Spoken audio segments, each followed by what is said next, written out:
नमस्कार, channel for news India पर आपका बहुत बहुत स्वागत है। मैं हूं प्रदीप डबास। राजनीति में आपने देखा होगा कि शय और मात नहीं होती, यहां सिर्फ मात होती है। यहां सामने वाले को चेतावनी नहीं दी जाती है, पटकनी दी जाती है। यहां भाषा ऐसी होती है कि उसके संकेत होते हैं और हर संकेत अपनी एक बोली बोलता है, उसकी अपनी एक भाषा होती है।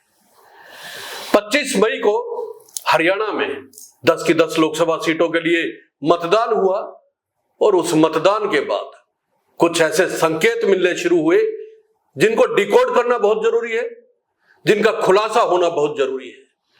हर संकेत की अपनी एक भाषा है और वो भाषा क्या बोल रही है यह जानना बेहद जरूरी है। जी हां, ये संकेतों की भाषा है क्योंकि ये राजनीति में इस्तेमाल की जाती है। इस राजनीति में नतीजे 4 जून को आने हैं, लेकिन अंदाजे अभी से लगने शुरू हो गए हैं। 25 तारीख को वोटिंग हुई और 28 तारीख को भारतीय जनता पार्टी ने समीक्षा बैठक बुला ली। आमतौर पर देखा गया है कि समीक्षा बैठक हार और जीत के बाद बुलाई जाती है, लेकिन यहां नतीजों से पहले समीक्षा की जा रही है। इसका भी एक संकेत है और उसके बाद कांग्रेस ने बैठक बुलाई, उसके भी अपने संकेत है जिसको डिकोड करना बहुत जरूरी है, बेहद जरूरी है, क्योंकि इस बार हरियाणा का एक एक वोटर जानना चाहता है कि उसने जहां वोट किया है उसके नतीजे उसके हक में आ रहे हैं या नहीं आ रहे हैं।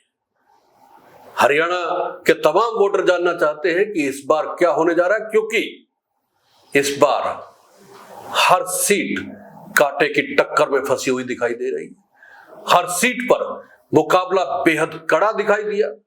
भारतीय जनता पार्टी ने जो समीक्षा बैठक की उसमें सूत्रों के हवाले से भीतर से जो खबर निकल के आई उसमें माना गया कि 2 सीटें ऐसी है जहां पे बीजेपी अपनी जीत निश्चित मान के चल रही है।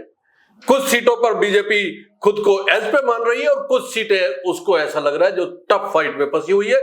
लेकिन कांग्रेस की जब बैठक हुई, फीडबैक ली गई, पूर्व मुख्यमंत्री भूपेंद्र सिंह हुड्डा ने कार्यकर्ताओं से, विधायकों से जब फीडबैक ली, समीक्षा की, तो यहां भी जो अंदर से खबरें निकल के आई, जो हमारे सूत्रों ने हमें बताया, वो कह रहे हैं कि कांग्रेस भी ये मान के चल रही है कि 2 सीटें तो कंफर्म है, कुछ सीटों पर कांग्रेस एज पे है और कुछ सीटें टफ फाइट में फंसी हुई है। ये बेहद महत्वपूर्ण संकेत है।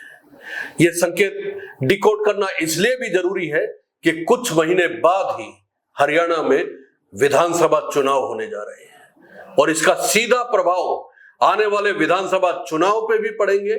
इसलिए इन समीक्षा बैठकों की समीक्षा करना बेहद जरूरी है। इन संकेतों को डिकोड करना, इनका खुलासा करना बेहद जरूरी है और इस खुलासे के लिए, इन संकेतों को डिकोड करने के लिए और राजनीति की इस भाषा को पढ़ने और समझने के लिए हमारे साथ वरिष्ठ पत्रकार नवीन धमीजा जी मौजूद हैं। नवीन जी हरियाणा की राजनीति की नब्ज पहचानते हैं, विश्लेषण करता है और वो बताते हैं और जानते हैं कि क्या संभावनाएं बन सकती हैं। नवीन जी, बहुत बहुत स्वागत है आपका चैनल फॉर न्यूज इंडिया पर। जी, ये संकेतों की भाषा शुरू हो गई है और देखिए, कल हम कह रहे थे कि 4 सीटों पे या 6 सीटों पे भारतीय जनता पार्टी अपने आप को फंसा हुआ मान के चल रही है। अब कांग्रेस की समीक्षा बैठक हो गई, फीडबैक लिया गया और संकेत वहां से भी कुछ इसी तरह के मिलते जुलते आ रहे हैं। इन संकेतों को डिकोड कैसे किया जाए नवीन जी, ये बड़ा सवाल है। कंफ्यूज हो रहे हैं, प्रदेश के मतदाता कंफ्यूज हो रहे हैं, उनको समझ नहीं आ रहा कि दोनों पार्टी आखिर कहना क्या चाहती है। देखिए डबास जी, वैसे तो जब जब चुनाव होते हैं जी, लोकसभा चुनाव हो या विधानसभा चुनाव हो जी, चुनावों के बाद जब तक परिणाम नहीं आते, नेता और उनके समर्थक जी, लोगों से पूछते हैं कि चुनाव परिणाम क्या होने वाले हैं। जी, पत्रकारों से पूछते हैं जी। और आपस में वो लोग गुणा भाग लगाते रहते हैं दिन रात बैठ के कि कौन सी विधानसभा से किसको कितने वोट पड़े, कौन से बूथ पर किसको कितने वोट पड़े, कौन से गांव में किसको वोट ज्यादा पड़े, कौन से सेक्टर में वोट किसको ज्यादा पड़े, वो मार्जिन तय कर लेते हैं। दोनों पार्टियों के लोग मार्जिन तय करेंगे, तीनों पार्टियों के, कि यहाँ से इतना मार्जिन मिल सकता है, इतना घट सकता है। जब भी चुनाव होते हैं, चुनावों के बाद परिणाम आने से पहले गुणा भाग का ये खेल चलता रहता है। और इस बार भी मैं देख रहा हूं हरियाणा की 10 सीटों पर जिस तरीके से कड़ा मुकाबला हुआ है भारतीय जनता पार्टी और कांग्रेस के बीच, सभी पार्टियों के, दोनों पार्टियों के उम्मीदवार और उनके साथ जो कार्यकर्ता दिन रात लगे हुए थे वो इस गुणा भाग में जुटे हैं। वो पत्रकारों से भी पूछ रहे हैं, हमारे से भी पूछ रहे हैं और लोगों से भी पूछ रहे हैं कि आपने किसको वोट दिया, आपके गांव में किसका बोलबाला रहा, बाजार में किसका बोलबाला रहा। वो इस बात जातीयगत आंकड़े भी देख रहे हैं कि जाटों ने कहां वोट दिए, पंडितों ने कहां वोट दिए, पंजाबियों के क्या रुख रहा, क्या मुख्यमंत्री मनोहर लाल के हटने के बाद पंजाबियों का रुख बदला। इस बार अचंभित हूं, आश्चर्यचकित हूं कि 25 तारीख को मतदान खत्म हुआ, 26 से लेके और आज 30 तारीख है, कम से कम भी 40 फोन कॉल मैं ऐसे लोगों के अटेंड कर चुका हूं जिनकी जिज्ञासा है, क्यूरियोसिटी है, जिनको ये जानने की कि आखिर हो क्या रहा है। मान लीजिए 9 विधानसभाएं, सबके अलग अलग आंकड़े जानना चाहते हैं लोग। अच्छा, अगर भिवानी की बात करें, बाडड़ा में क्या हो सकता है, तोशाम में क्या हो सकता है, लोहारू में क्या हो सकता है, या हम फरीदाबाद की बात करें, एनआईटी में क्या होगा, तिगांव में क्या होगा, पलवल में क्या होगा। यही गुणा भाग लोगों के दिमाग में घूम रहा है, कौन जीत रहा है, कौन कहां से जीत रहा है, कौन कहां से हार रहा है। और मजे की बात यह है, आप भारतीय जनता पार्टी के जो प्रत्याशी हैं, आप उनसे या उनके समर्थकों से बात करोगे तो वो आंकड़े दिखा करके ये बता देंगे कि वो जीत रहे हैं। और आप अगर कांग्रेस के किसी नेता से बात करोगे, कांग्रेस के उम्मीदवार से बात करोगे या उनके समर्थकों से बात करोगे तो वो भी आपको आंकड़ों के साथ बताएंगे, देखिए हम जीत रहे हैं। बड़ी आपने महत्वपूर्ण बात की है। मैं आपको बताऊं, गुरुग्राम लोकसभा सीट ऐसी है जिसको मुझे लगता है कि जो कांग्रेस की फीडबैक मीटिंग हुई है उसमें भी शायद गुरुग्राम को ये मान के चल रही है कि हो सकता है कि यहाँ पे उतनी फाइट ना रही है, और बीजेपी तो मान के चल रही है कि गुरुग्राम उनकी निकल रही है। लेकिन एक कांग्रेस के नेता से मेरी बातचीत हुई, उन्होंने कहा कि इतने मेव वोट है, इतने जाट वोट है ना, और इतने पंजाबी वोट है, ये इधर आ गए, ये इधर आ गए, ये इधर आ गए, और उन्होंने मुकाबला ऐसा बना दिया।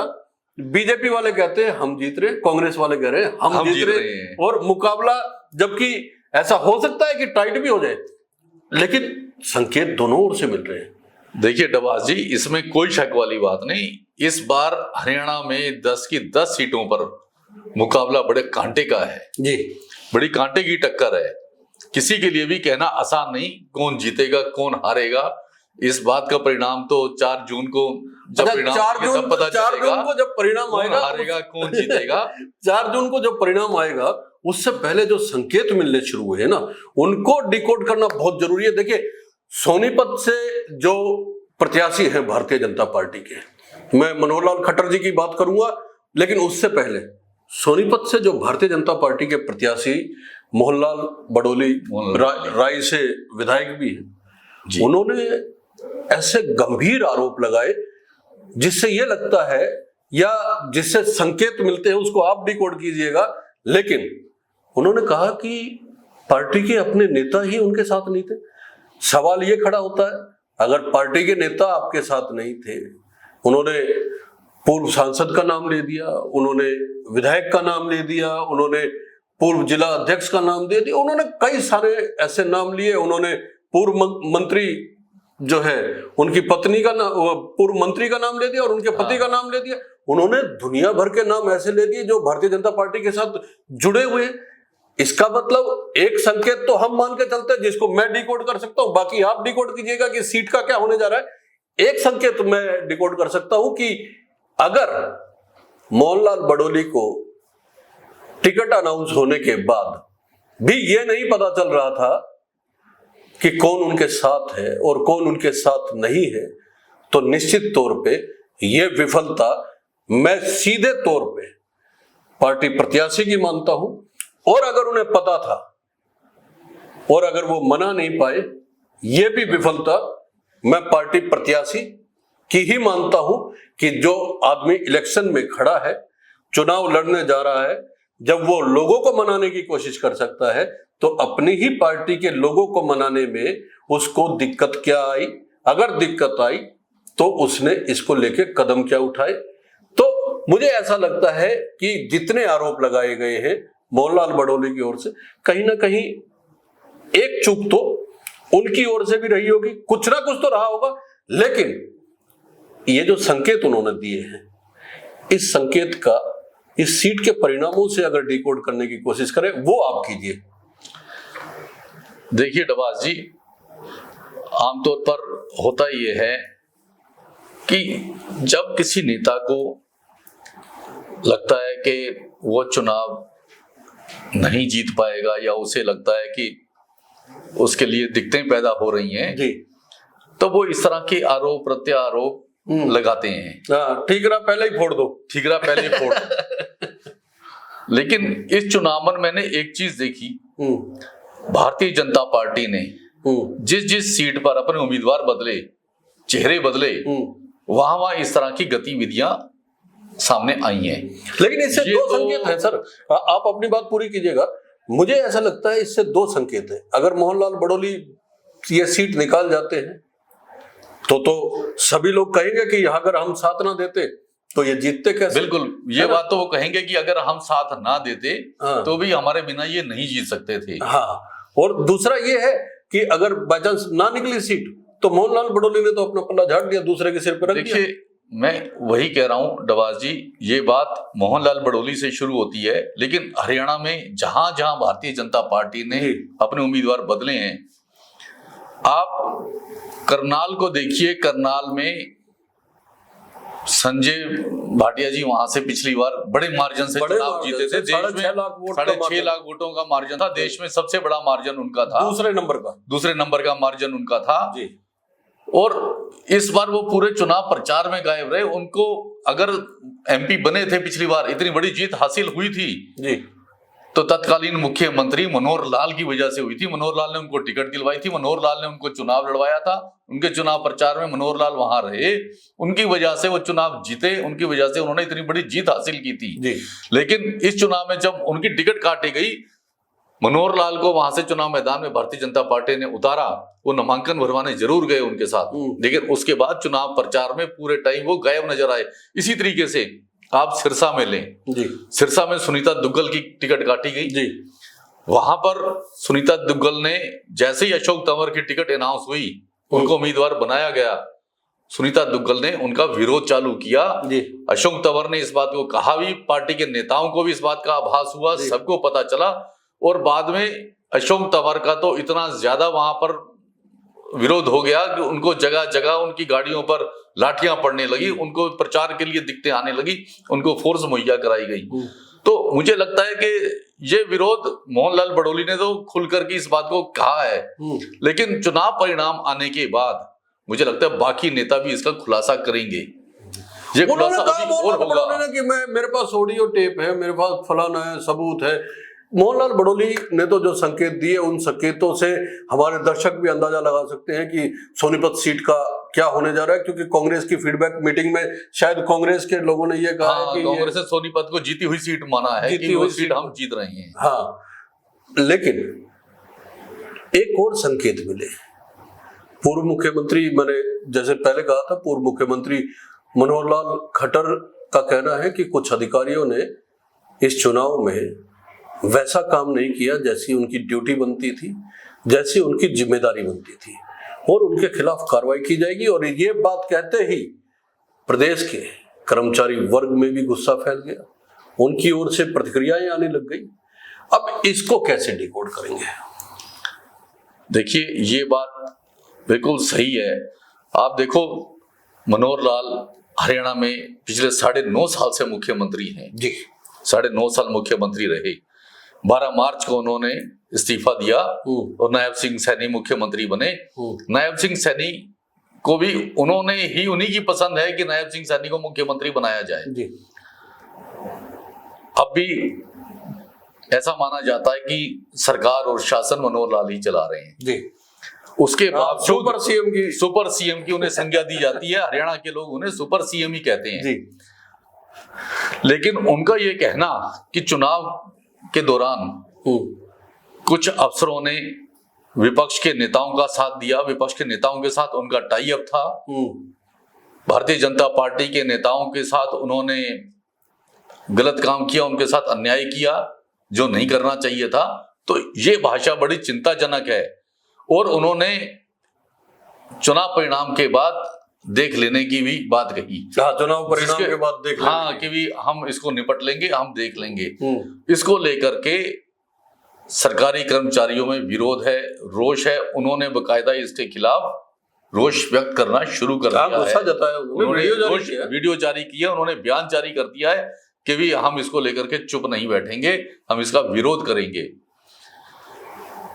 देखिए, मुख्यमंत्री का ये बयान आना, और जब उनकी सरकार है तो ये इस बात का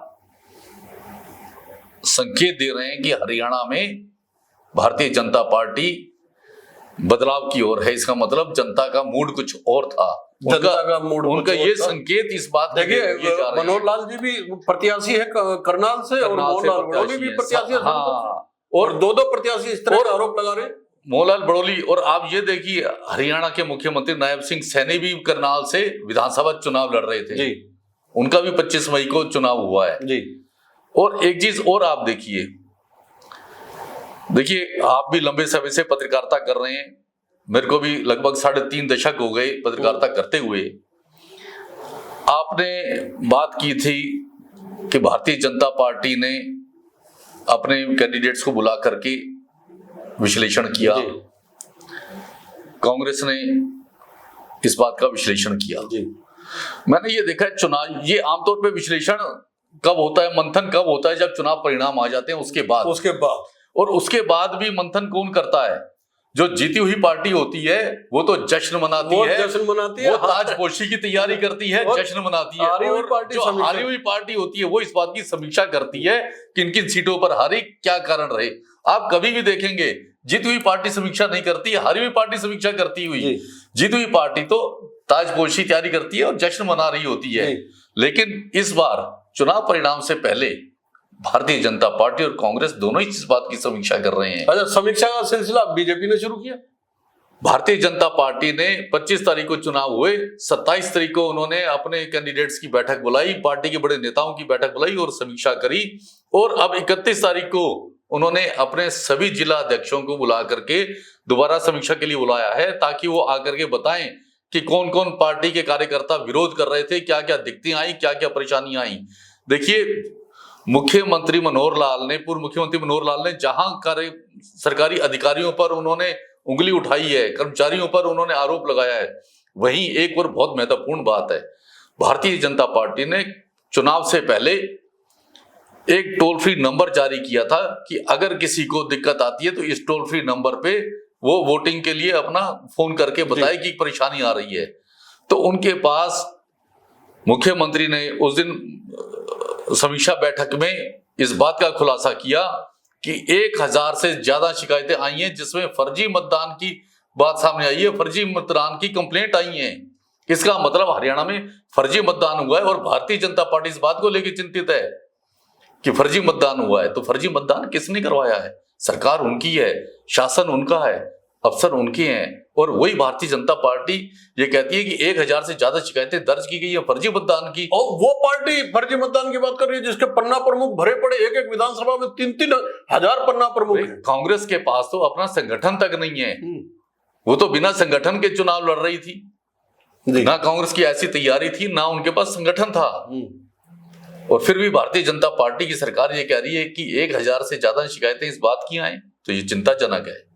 अच्छा, संकेत ऐसे मिलते हैं। 2019 का लोकसभा चुनाव आप सबने देखा। 2019 में भारतीय जनता पार्टी ने हरियाणा में 10 की 10 लोकसभा सीटें जीती, लेकिन अक्टूबर में जब विधानसभा चुनाव आए वही बीजेपी 40 सीटों पे सिमट गई। अब जब इतना टफ फाइट हुई है, इतना कड़ा मुकाबला हुआ है, तो विधानसभा चुनाव तो अभी भी अक्टूबर में ही पेंडिंग है। देखिए 2014 से 2019 तक भारतीय जनता पार्टी की सरकार थी जी। मनोहर लाल मुख्यमंत्री थे,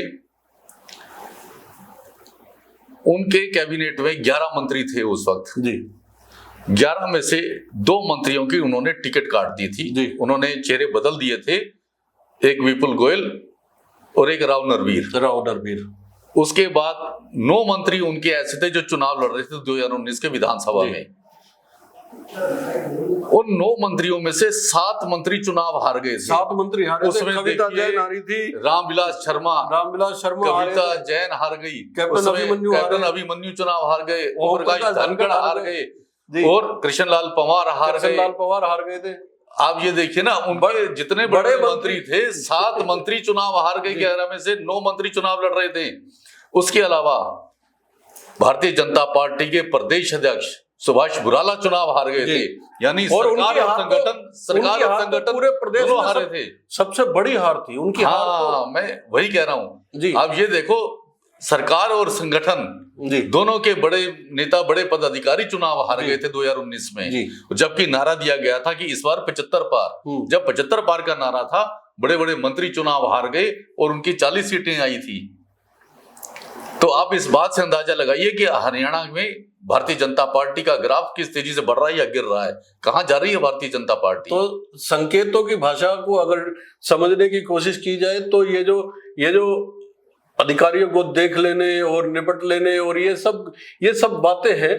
लोकसभा चुनाव तो हो गए, केंद्र की सरकार बन गई है, लेकिन अधिकारी को देखा जाएगा, इसका मतलब विधानसभा चुनाव भी कहीं ना कहीं दिमाग में है।